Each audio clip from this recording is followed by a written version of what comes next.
સુરતમાં તહેવારોને ધ્યાને લઈ સુરત મહાનગરપાલિકાના આરોગ્ય વિભાગ દ્વારા મસાલાના વેપારીઓને ત્યાં દરોડાની કામગીરી હાથ ધરાતી અને નમૂના લેવામાં આવ્યા હતા।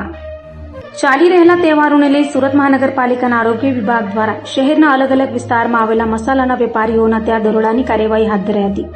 અલગ અલગ વેપારીઓના ત્યાંથી ફરાળના નમૂના લેવામાં આવ્યા હતા અને સાથે શહેરના અલગ અલગ વિસ્તારોમાં આવેલા વેપારીઓને ત્યાં પણ તપાસ કરાઈ હતી અને હલકી ગુણવત્તા તથા ભેળસેળયુક્ત ફરાળના વેચાણ સામે પાલિકાની તપાસ કરી છે અને જો નમૂના ફેલાવશે તો વેપારીઓ સામે પગલાં લેવાશે તેમ જણાવાયું હતું। समित देसाई फूड सेफ्टी ऑफिसर सूरत महानगरपालिका।